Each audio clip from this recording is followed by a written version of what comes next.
evening, ladies and gentlemen, and welcome to tonight's show. I've got a special announcement that I'd like to make today, and that is that on this Wednesday night, the night before St. Patrick's Day, the Baha'is, under the provisions of the covenant, were on a nationwide coast-to-coast radio station with Art Bell, who's centered out of Nevada. Similar to the type of forums we've been having here on MCAT, we were able to have one finally nationwide, preparing the people for what's about to take place with the thermonuclear destruction of the United Nations building in New York City along with it. Now, on this program and in our press releases and over the past several years, we were able to accurately predict the bombing of the trade towers. But the people kept going along in their own merry way. That it didn't stop the atrocities and the double standard that's been happening around the world against the Muslims and the other people of third world countries. It didn't stop the prejudice or the bigotry of the big four Christian nuclear superpowers. England, which has the lion's mouth, Russia, the bear's feet, leopard, which is France, and the United States, which is the eagle's wings. That these animals are symbols for these Christian nations which are prejudiced and which possess the veto power on the Security Council of the United Nations. And this beast is the beast prophesied of in the book of Revelation, that the UN fulfills the prophecies for the beast. Well, one of the important things we have here is that in Ezekiel chapter 4, he prophesies 390 days for the destruction of the city. And in Revelation 16, verse 16, it says that the seed of the beast will be destroyed. Well, we add the 390 days to February 26, 1993, and we come up with the date March 23, 1994, which is a mere 5 days from tonight. Now, this fax was sent to Art Bell, which he received, and he said on the radio that out of 1 million faxes that he received, this one grabbed his attention. And immediately, he called up the registered office of the International Baha'i Council, and I happened to be there at the time, and I was able to give him a phone interview explaining the facts of the situation to him, and I'd like to read the letter that was sent. This letter was written by John Geeson, who's been on the show before and has given many talks, and it was sent out of Bozeman. Dear Art, warning, warning, warning. On March 23rd, New York City will be bombed with a nuclear device. The Islamic countries will bomb the UN because of its callous treatment of Muslims throughout the world. We predicted the Trade Tower bombing last year on the exact day that it occurred. That was an omen of what was to come. These predictions are based on Nostradamus, the Bible, and Baha'i teachings. 40 days later will most likely be the start of Armageddon. This will include a nuclear exchange, a meteor striking the earth, earthquakes, and finally the shifting of the Earth's crust. The United States will move about 2,000 miles south in a matter of 4 to 5 days. And of course, for those of you who are regular watchers, you may know that Albert Einstein wrote the introduction to Hapgood's book called The Earth's Shifting Crust, and you can get this at the library to see how this works. And then John says, this is not the end of the world as anticipated by the corrupt clergy. There will be no bodies floating up in the sky or arising out of graves in the ground. There will be 2/3 of the existing population of the world who will leave this realm by dying. The ones who remain will arise from the grave of their material ways and be spiritually awakened.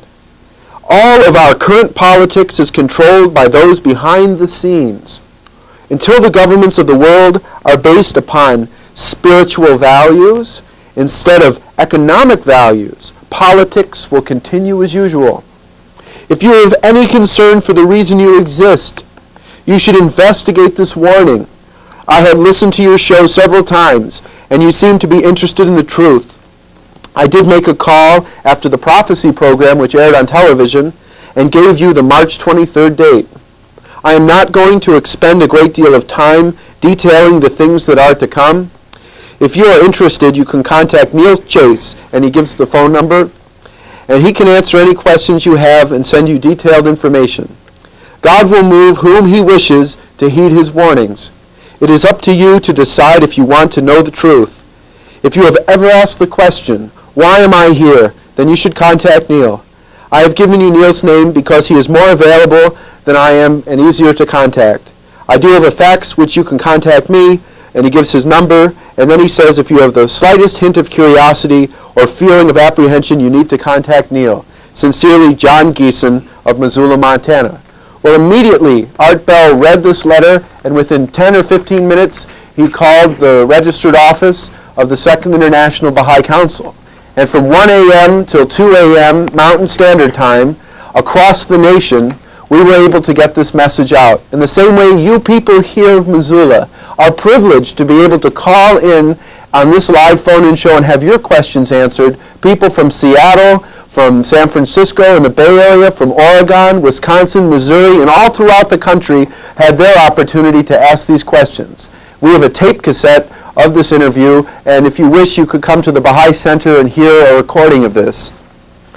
After this took place, we received several more phone calls from people across the country interested in receiving the literature of the press releases we have and a very important article we have that explains the 4 veils in the book of Daniel.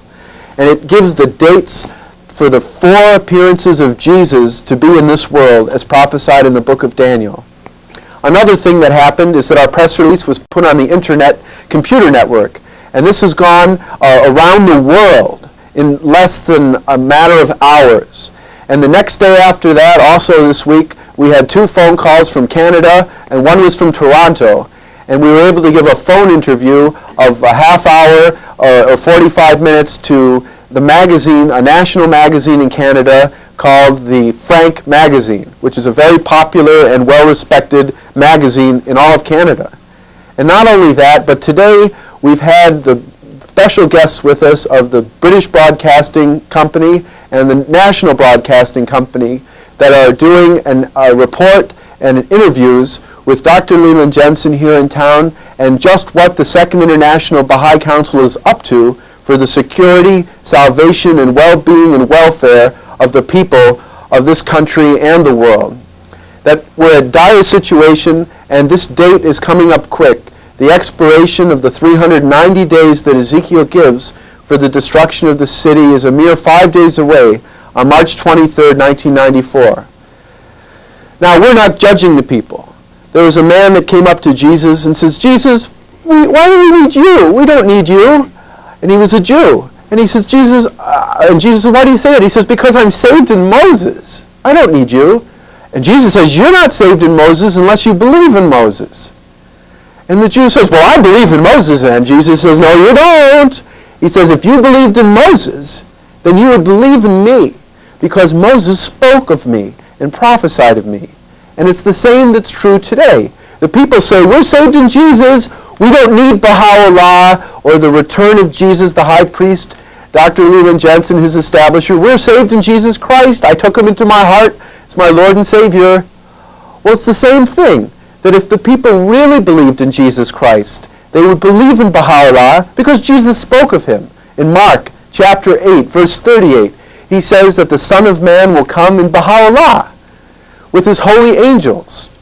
And this Baha'u'llah is the Son of a Man. It's a real person. And Jesus didn't speak English, so in many of the English translations of the Bible, instead it says the glory of the Father. Well, Baha means glory, and Allah means God, Lord, or Father. All throughout the Bible, it talks about the glory of God, or the glory of the Lord, or the glory of the Father. And Jesus explains that this is a man, that it is Baha'u'llah. So we're not here to judge the people.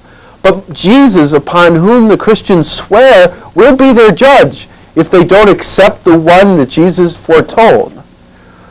Today, the United Nations received an ultimatum from the country of Iraq that yesterday Tariq Aziz delivered a letter to the United Nations and stated his proof with the largest delegation ever sent by Iraq to the UN that they had complied with all of the sanctions that the United Nations has imposed against those people.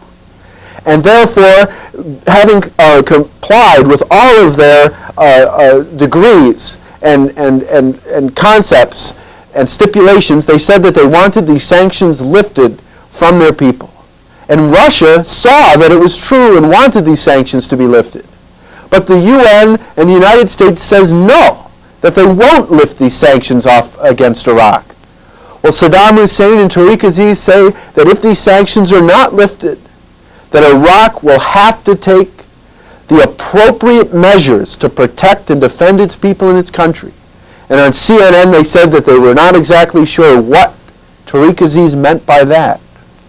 That although the UN today has condemned the massacre that has taken place in Hebron, it was done under the protest of Israel and the United States, who didn't veto it, but abstained from two of the motions because it mentioned Israel as an occupied territory. Well, according to the United Nations resolutions, the West Bank was given to the Palestinian people, and the Jews have been illegally occupying those areas. Their double standard and prejudice runs deep. Will the United Nations send blue hat troops into the Holy Land to protect the Arab and Muslim people as they wish? Clinton says if that ever came to a vote, he would veto it. It took them 3 weeks to condemn a massacre of over 30 people that were praying to God in the holy tomb of Abraham, the holy patriarch of Christian, Jew, and Muslim alike. What type of bigotry could prevent them from condemning it immediately? And now, will they send in troops? Well, let's look at Bosnia. They said 3 years ago that if the Bosnians disarmed, they would defend those Muslim people. And then the UN did not. And the United States did not. So then they said if the Serbs didn't stop, they would bomb them. Well, they said that for about a year or two. Well, then they said that if they don't get out of there by February 20th, then they're going to bomb them. And the Serbs got out only 60% by that date and were not in compliance. And did they bomb them? No. And then the Serbs continued to fire mortar shells against the Muslim in Sarajevo after the deadline. And did we bomb them? Did the UN bomb the Serbs? No. It's nothing but a lip service. And the Muslims today, after the passing of this UN resolution, which the United States didn't even support, but just abstained, they are crying for justice from God Almighty. Not revenge, but justice. The Muslim president of Bosnia has stepped forth on television today and shown that over 140,000 innocent Muslim people have been killed in Bosnia because of the negligence and the prejudice of the United Nations and the Christian West since the start of that siege. And over 160,000 have been wounded in that country. Do Americans care? Is this taking place on American soil? When the 50,000 women were raped, this didn't take place in American soil either. The Americans are asleep. They need a bump on the head. God is all merciful. The reason that we sent out our press releases predicting the bombing of the Trade Towers, the bombing of New York, was to warn the people so they could stop. And what would they do? Turn to the medicine that Baha'u'llah has brought for the healing of this sick world? Do you think President Clinton and the United Nations is going to step down and give up their veto power and have simultaneous nuclear disarmament to join Baha'u'llah's Universal House of Justice, where all countries have a vote of one and the deck isn't stacked against people that are white or Christian? No way! The people everywhere in this country say that they want peace. Almost everywhere in the world, any Jew, a Muslim, a Palestinian, a Christian that you talk to says, we would like peace on earth. So God has obliged them. He sent them the Prince of Peace. Baha'u'llah is the Prince of Peace. He's a descendant of King David. Seated upon David's throne, David was of the tribe of Judah. This makes Baha'u'llah a Jew. He was born in the Muslim country of Persia and Iran, making him a Muslim.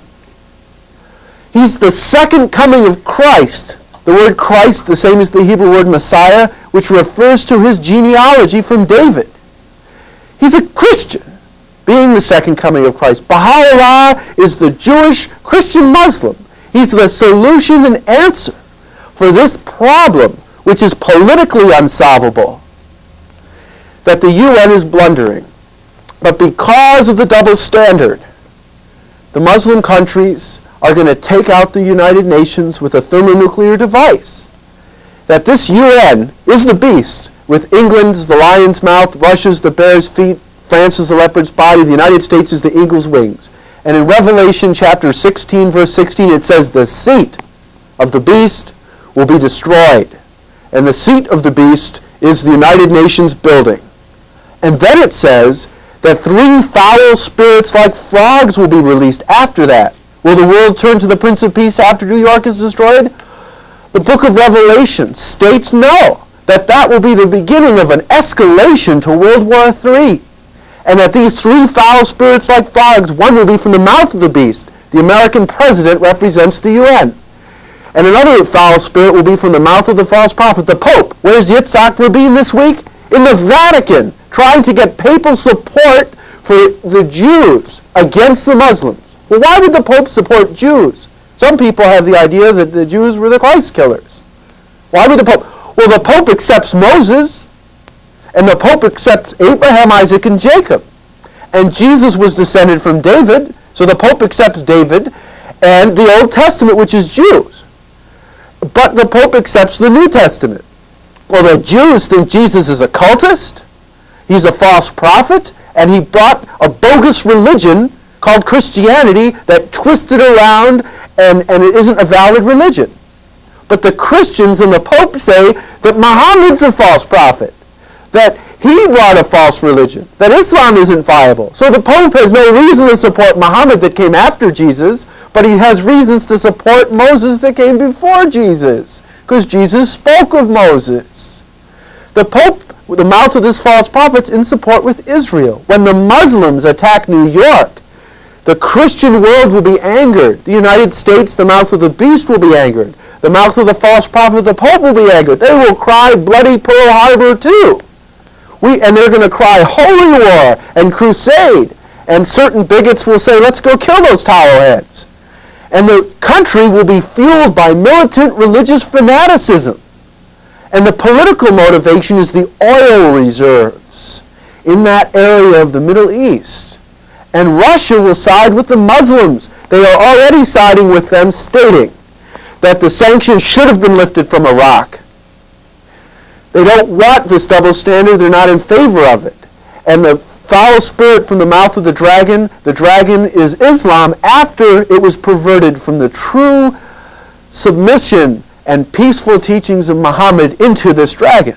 And the mouth of the dragon will be an Islamic leader, maybe Saddam Hussein or another one, that will gather the Muslims and Russians together, and the president, the mouth of the beast, will gather the Christians in the West together, and the mouth of the false prophet will gather the Christians to fight the great battle of Armageddon.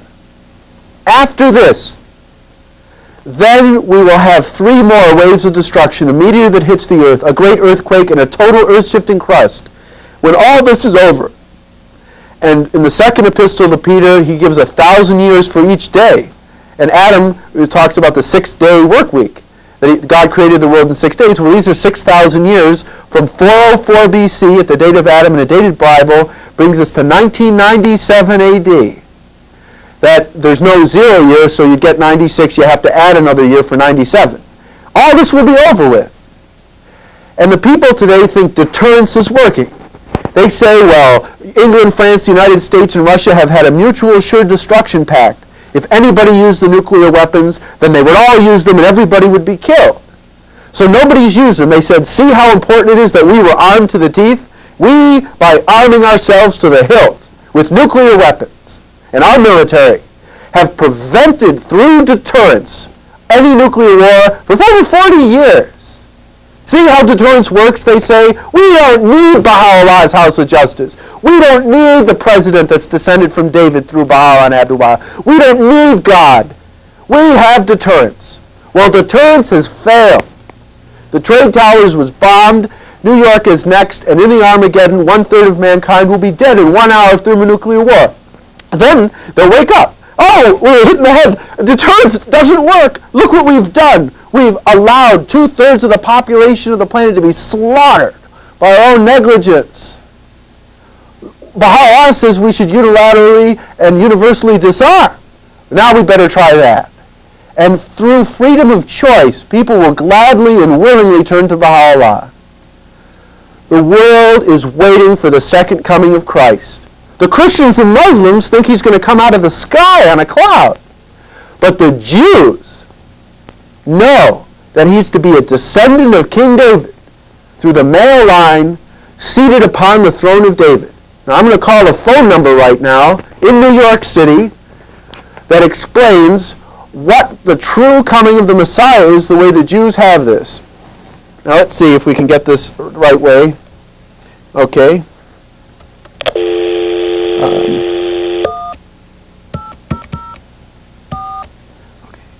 Where's that? M-O-S-H-I-A-C.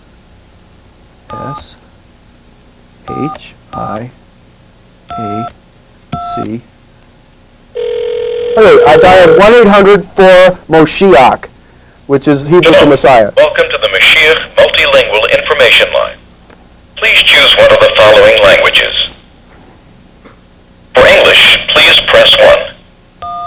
The program you're about to hear is intended to present some thoughts and ideas on the perplexing concepts surrounding Mashiach. The Messiah. For the very basics on Mashiach, please press 1. Judaism places the emphasis on action, on deeds. There are, after all, 613 commandments in the Torah, commandments which govern all phases of life. But with all of its emphasis on action, Judaism also has a set of beliefs, ideals that a Jew must accept and in which we must believe. These beliefs also serve as the basis for action. These beliefs make the actions more than just good deeds, but deeds that have a purpose, practices which lead us to the fulfillment of goals articulated in and demanded by Judaism's belief system. These beliefs derive, of course, from the Torah and have been compiled by one of Judaism's greatest sages and leaders, Maimonides, in what is known as the 13 Principles of Faith. One of these 13 Principles of Faith is the belief in the coming of the Messiah, known in Hebrew as the Mashiach, which means literally the Anointed One. Simply, Descended from David. It means the one chosen by God to lead the world and usher in the Messianic age. Now, although the belief in Mashiach has always been an integral part of Judaism, expressed by Jews daily in their prayers and sermons, and acted out in many a Jewish observance, it is tragically a belief which has often been misconstrued and confused with Messianic beliefs of other faiths. In fact, there are some who think that the belief in Messiah entails a belief in a non-human being who will miraculously appear from the sky to take over the world. Others believe that the world will, of its own accord, evolve into a good and utopian world. These beliefs, however, are not what Judaism means when it speaks of the Mashiach. Mashiach is and must be a human being. Mashiach will be a person who, in the tradition of Moses and Kings David, Solomon, and other great Jewish basic leaders, will usher the world into an age of peace, harmony, and enlightenment. An age when all of mankind will be able to grow in their knowledge of God. But just as it is important to know that the Mashiach is a human messenger sent by God to change the world, it is equally important to realize that from the Jewish perspective, we are and must be active participants in and contributors to the Messianic process. And we contribute to this process by gaining a greater awareness of what it means to be and live as a Jew. We hasten the coming of Mashiach when we promote the ideals of peace and unity, the very ideals Mashiach will perfect. And of course, to usher in the age of Mashiach, we must acknowledge that the world, the way it is now, is deficient and wanting, and that we need God to bring us Mashiach to crown our efforts with success. Okay.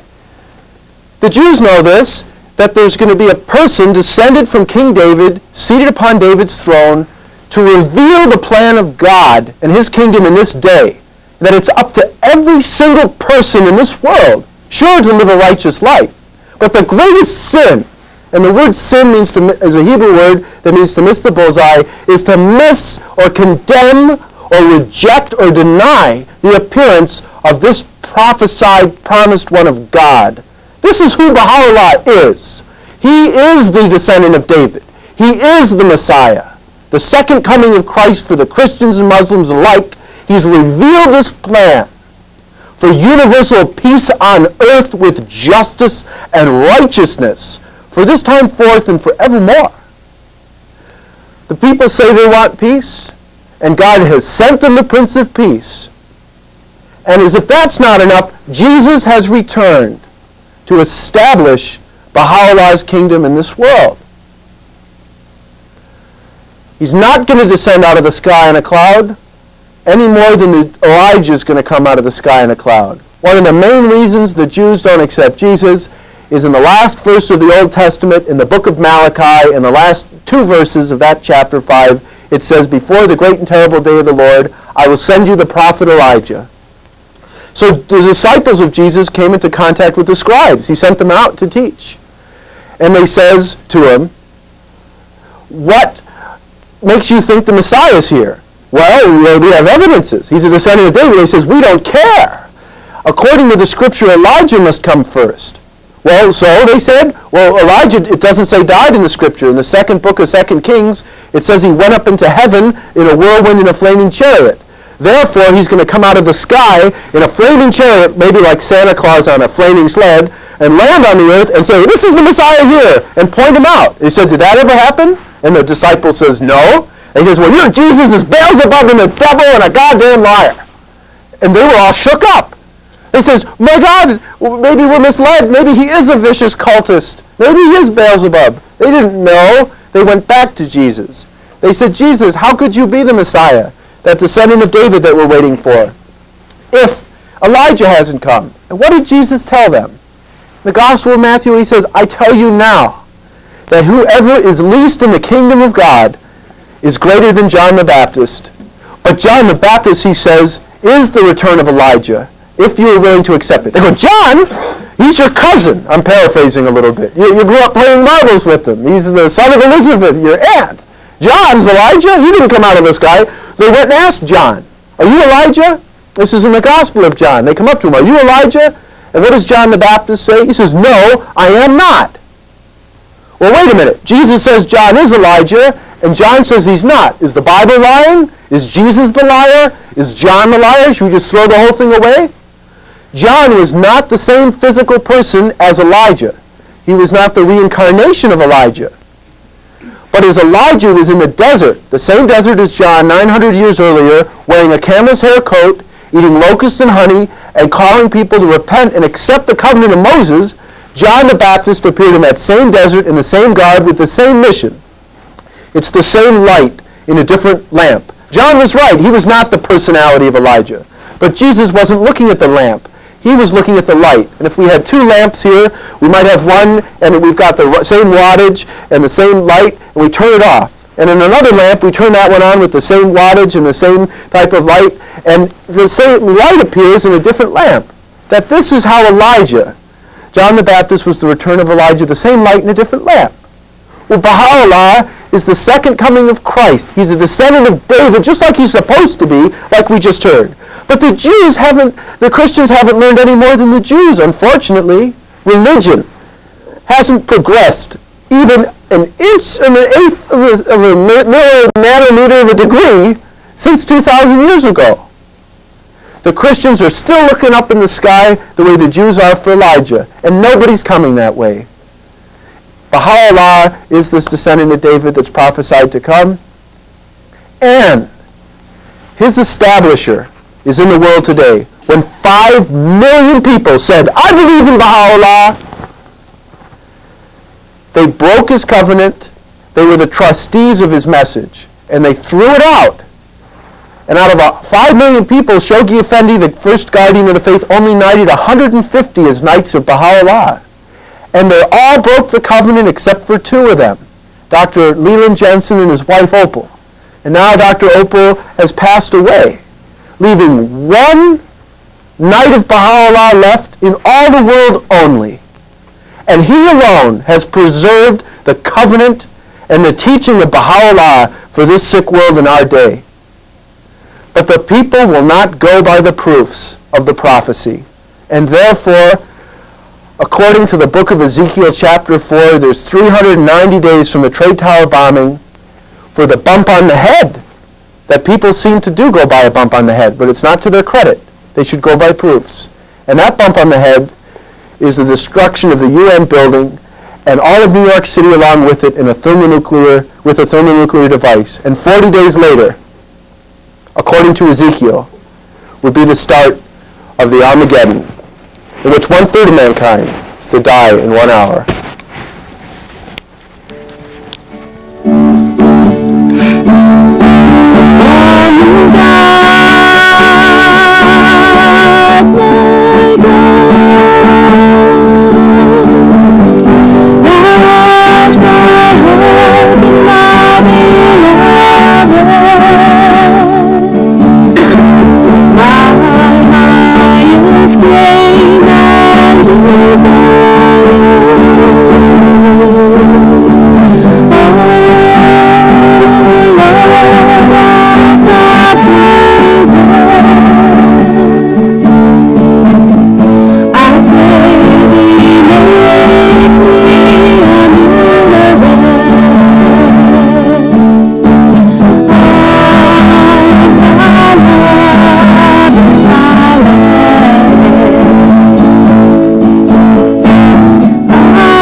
I'd like to introduce our special guest tonight. We're going to be going over about 15 minutes, so the show's going to run to about 8:45, and we will have time to be opening our lines up for questions.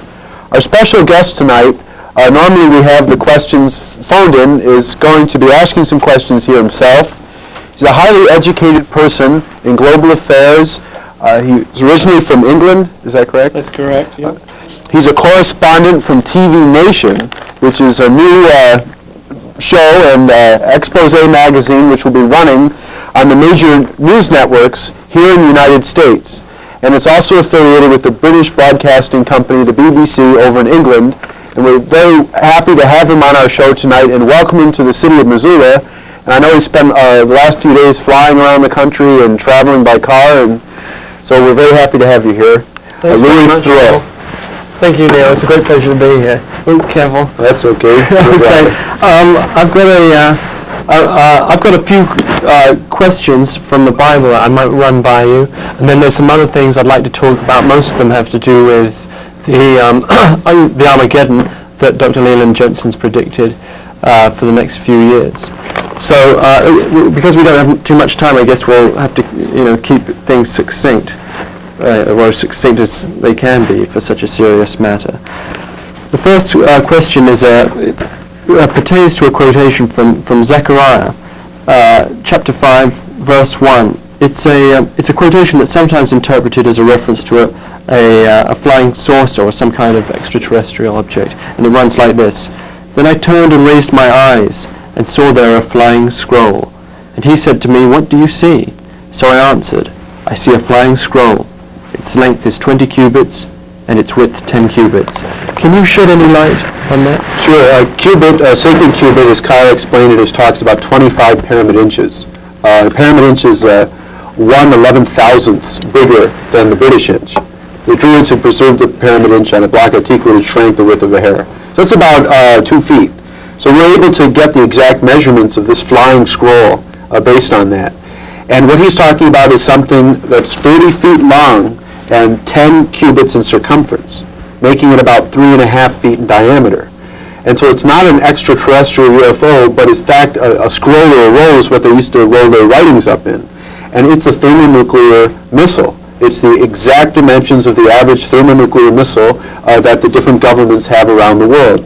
If you turn back there, it explains a little bit more about this flying scroll. Now, Zechariah lived 500 years before Jesus. He doesn't know what a thermonuclear missile is, but he looks up in the sky and he sees this scroll flying, and it's got writing on it, like it says USA Peacemaker, or the Jericho missile of the Israelis. So it's got writing on it too, so he sees it as a flying scroll. Why don't you keep reading there? Sure. And it tells us what happens from the scroll. Then he said to me, "This is the curse that goes out over the face of the whole earth." Okay, all the UFO people, which don't have any authority from God, really, or a mandate, they say the UFOs is a blessing, which comes to rescue them, see? But here, it says that this flying scroll is a curse that goes out over the whole land. And then it describes the curse. "Every thief shall be expelled, according to this side of the scroll, and every perjurer shall be expelled, according to that side of it. Here, keep reading. I will send out the curse, says the Lord of hosts. It shall enter the house of the thief, and the house of the one who swears falsely by my name. It shall remain in the midst of his house, and consume it, with its timber and its stones. So there's a curse that comes out from the scroll that's a fire hot enough to melt rock, to consume timber and stone. This is a thermonuclear blast. So he perfectly describes a thermonuclear missile and the blast, but then he talks about it abiding in the house of the thief. How does a thermonuclear blast just melt, but it also abides? The fallout abides. That after the blast, the fallout's kicked up into the air, and it abides for maybe 2 weeks, the fallout having a half-life of 4 to 6 hours. That's why after New York's destroyed, within the epicenter of the city, Ezekiel says, take a sharp razor, and he says, shave off your head and your beard. This is in the 4th chapter of Ezekiel. In the 5th chapter, we get the date of 390 days. But then he gets real specific. He says, and divide your hair up into a balance. Well, the Christians think maybe he shaved his head, see? But it's symbolic. That he raised the hair, he divides it, he says, burn a third part of the hair in the midst of the city. So where the UN building is the epicenter. And then the other third part, he says, burn around about the city. And that's in the suburbs surrounding New York. And then he says the last third, burn it and scatter it to the wind. And in 100 miles in every direction, we have the fallout, which abides. And so Zechariah here in chapter 5 depicts the perfect scroll, flying scroll of a thermonuclear missile, and the fire that can melt the stone, and the abiding of the fallout. What's the megatonnage of a scroll that size? Okay, in the 9th chapter of Revelations, he says, and I saw the horses in my vision. Now, John sees them as cavalry. So you begin to think there'd be horses. But then he says he sees them flying through the sky. So then he says that in reality, the horses were like serpents, that their power was in their tails, by which they propelled themselves, and in their heads, which was like lion heads, and by their heads they're wounded. Well, a missile, like a snake, has 2 powers. One, it propels itself by its tail, but the power to kill is in the warhead. And it says, and out of the head comes this plague of the smoke, the sulfur, and the fire. And when the nuclear bomb goes off, let's say we were standing on a front porch or somebody was there, the first thing that would hit them is the radiation. and this is the sulfur, or it would melt their nervous system. The next thing that would happen is the heat would bring them up to a crisp. And the third thing that would happen, the smoke, is the percussion. It would blow them right off the porch. But then it creates a vacuum, so maybe it would suck them right back on where they were. But he says that the cavalry was twice 10,000 times 10,000. That's a 200 megaton bomb. And that's how many megatons these warheads hold. Hal Lindsey thinks it's real horses, and the only cavalry that could have 200 million horses would be the Chinese. So he says you better not sell those horses to China, or you're going to speed up the Armageddon, see? So they've got all sorts of cockamamie interpretations. But the book of Revelations is the revelation of Jesus Christ. The rest of the Bible is not. The Gospels means good news, and the letters of Paul are by Paul. But Revelation says this is the revelation of Jesus Christ. And nobody can understand it because of the symbols and signs and metaphors. So we need the return of Jesus to decode this. And this is the mission of Dr. Jensen. He doesn't bring anything direct from God himself, but through his explanations and commentaries, being the return of Jesus, the high priest of the Lamb, we have the correct explanation of Revelation, and that's how we're able to get these dates, like for the Trade Tower bombing, and the upcoming dates for March 23rd for New York and May 2nd for Armageddon. Oh, that's really interesting stuff. What was the reference for the megatonnage of the... That's in Revelation chapter 9. He mentions 200 million. So let's see if we can get a caller in for just a brief second. Hello, you're on the air. Good evening. How you doing, Neil? I'd like to ask you about the event on March 23rd.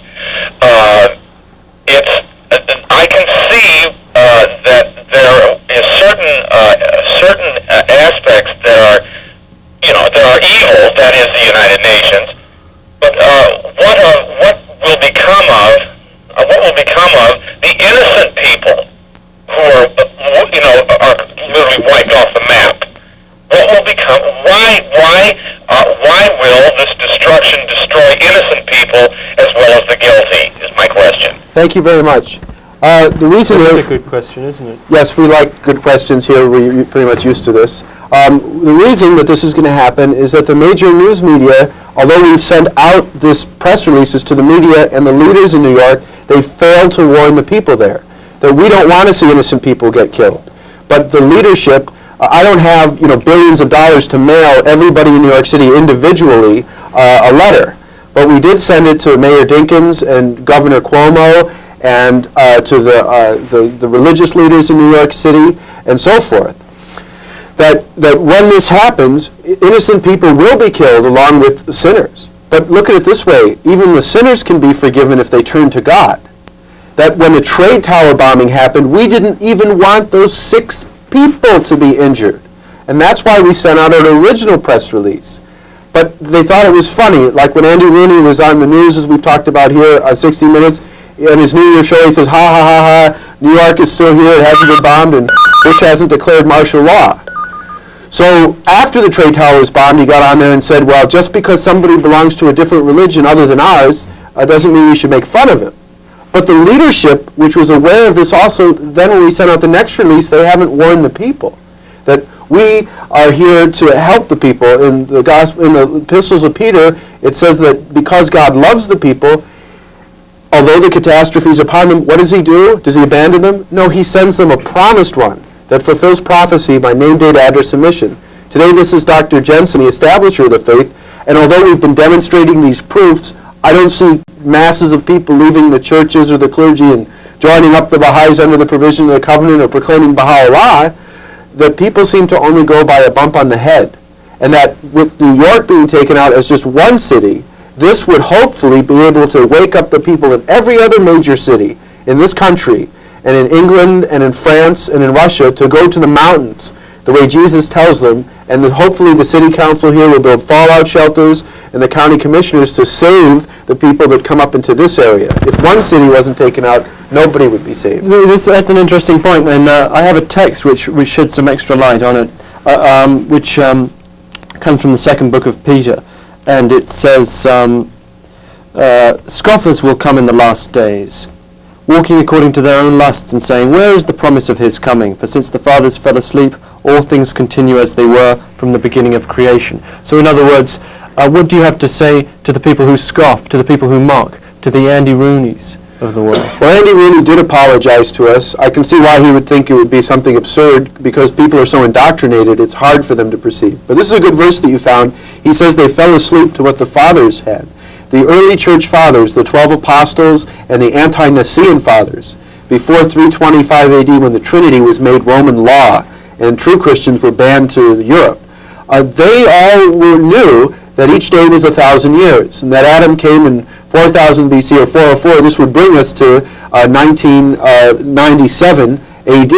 And in the same second epistle, he talks about, remember this, O beloved, not only is each day 1,000 years, but the world stored up for fire. But the people today have fallen asleep.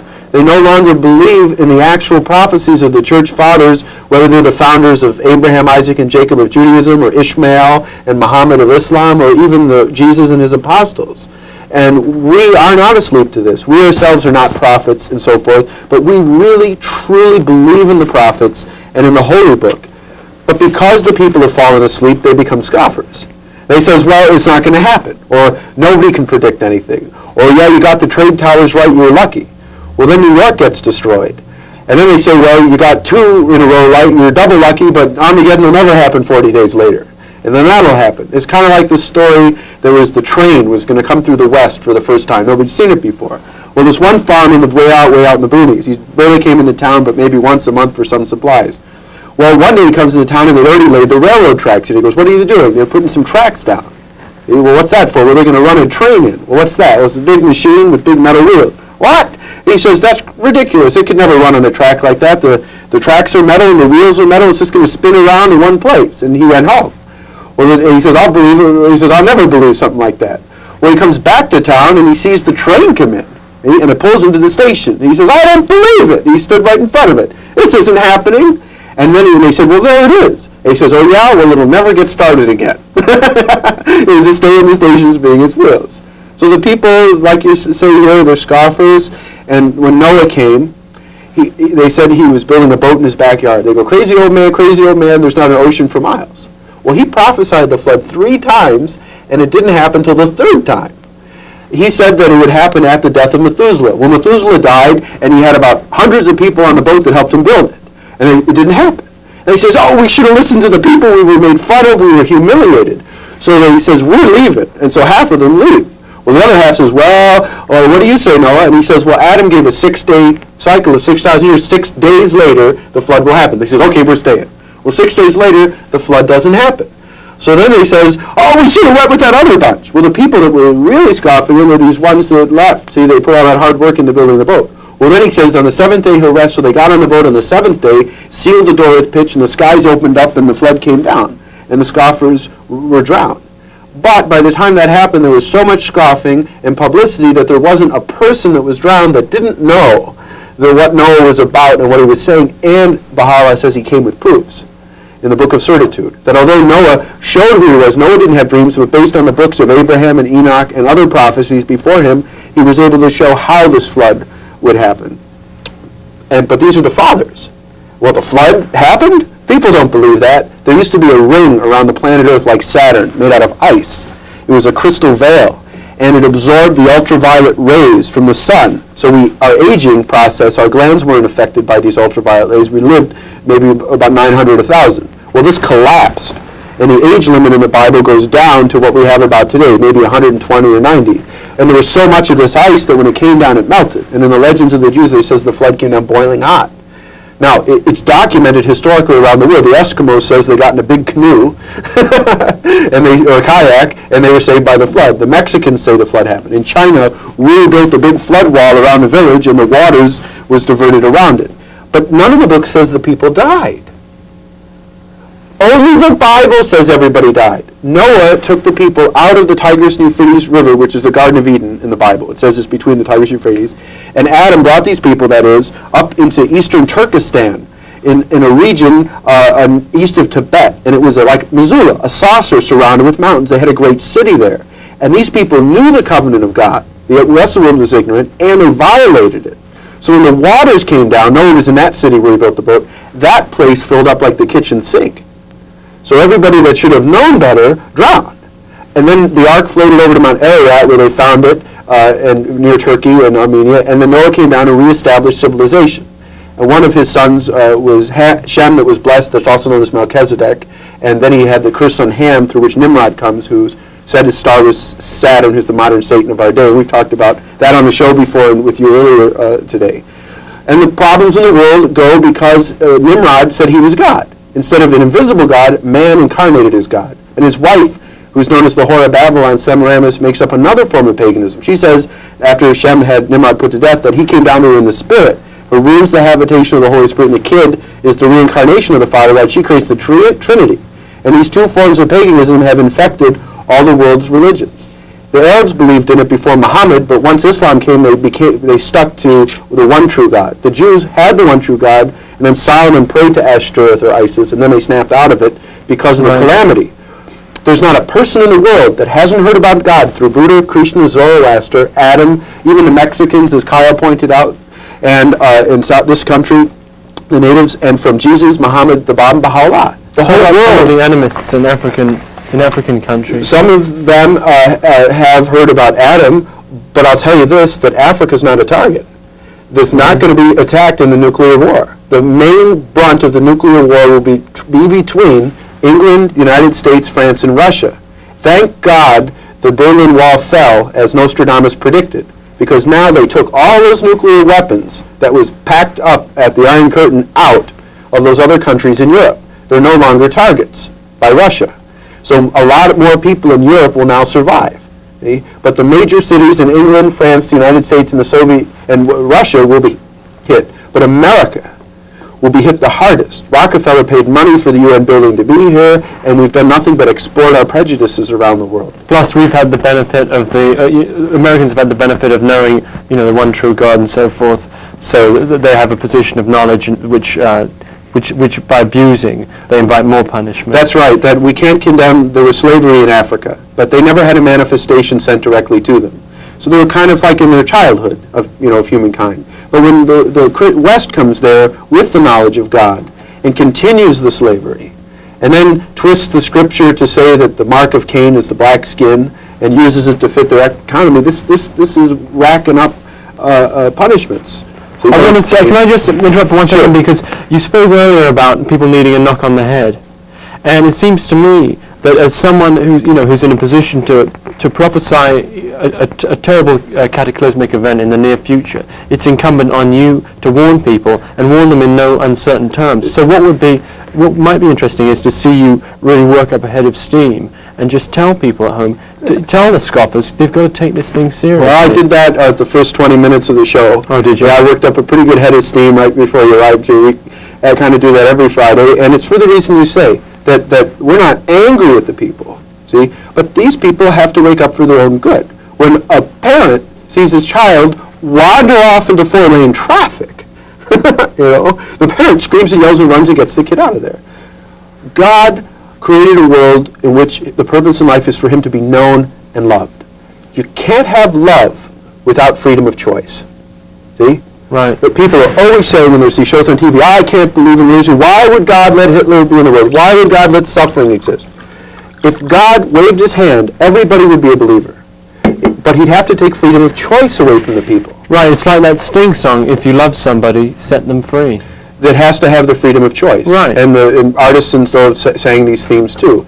That in order to eliminate all suffering, we'd have to eliminate freedom of choice. Because people have the freedom of choice to choose to love God and have these qualities, therefore, people can also choose not to do this. And because the majority of leaders choose that, we have these problems in the world. But were they to freely choose the message of God and his descendant of David, Baha'u'llah, the second coming of Christ, then we could have this peace. But they won't until they get this knock on the head. That's an interesting point, and I hope it puts to rest, that particular theological debate about why God gave us freedom of choice. If I can, I'd like to steer the conversation in another direction entirely. Please. You mentioned that I'm from the BBC, and it would be interesting for people who in England who are watching to know what can be expected for them. Which cities are going to be taken out?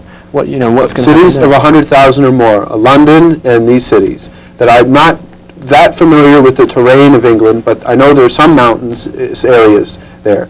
That England, when the airship's crust, if the crust went down, would be completely inundated. what I imagine would happen, and this is also statistically given in Hapgood's book, The Earth-Shifting Crust, is that that part of the continent will rise up, see, and the channel will no longer be there. It'll be part of the land in Europe. But people need to be at least 100 miles away, no matter what country they're in a mountainous region, 100 miles from a major city of a population 100,000 or more. Now, being in Europe, Europe is small. It's like the United States. We go from Montana to Wyoming. That there's certain countries in Europe that have shelters prepared for everybody and more. All of Moscow, Switzerland, Moscow. I'd suggest taking a vacation and going to these places and things like that. What's the outlook like for the English royal family? The English royal family, out of all the royal families, well, except for the Tsars of Russia, the Tsars accepted Baha'u'llah, but imitated his plan. And when they failed to proclaim him, their family was wiped out in the revolution that took place there. But the Queen of England, Queen Elizabeth, they kind of made their own bed. That they started implementing the reforms of Baha'u'llah, and the people got a taste of freedom. Yeah. And then one of the Tsars later on takes it all away. Reneged. That's right. And so he had already entered into the covenant with God and the people, and this causes a revolution in that area. When they were fighting off the Germans, they were armed. They says, wait a minute, why are we fighting them? We're tortured by the Tsar, and they turned back on the Tsar, and his family fell. Right, yeah, but what about the Queen? What about Philip? What about Charles? What about the Queen of England at the time, Elizabeth, Baha'u'llah wrote to her, and she wrote back, she was the only one, he said, that treated him with justice. She says, if this is from God, it will last, and it will prove itself. If it's not from God, it won't do any harm. And he says, O Queen, because you have judged justly and with justice, the sun will never set upon your empire. This is to Queen Victoria. Yes, and that's who I meant. That's right, Queen Victoria. And after this, in the late 1800s. So he coined that phrase. That he wrote to them. Right. And that the Baha'is have had a lot of influence and reciprocity with England. Abdul-Baha was knighted by the Queen. Victoria. I'm not sure which one, for what happened after World War I. With Lawrence of Arabia, General Allenby was sent in to rescue him. The Muslims were going to crucify him on Mount Carmel. That's another story. You can read about it in a book called The Chosen Highway by Lady Blomfield, which was Britain. So what happens is we see that the only monarchy that he also wrote to the King of France, Napoleon III, who flat out rejected him. Well, the monarchy in France is gone. The monarchy in England still exists to this day, but it's got no power in government.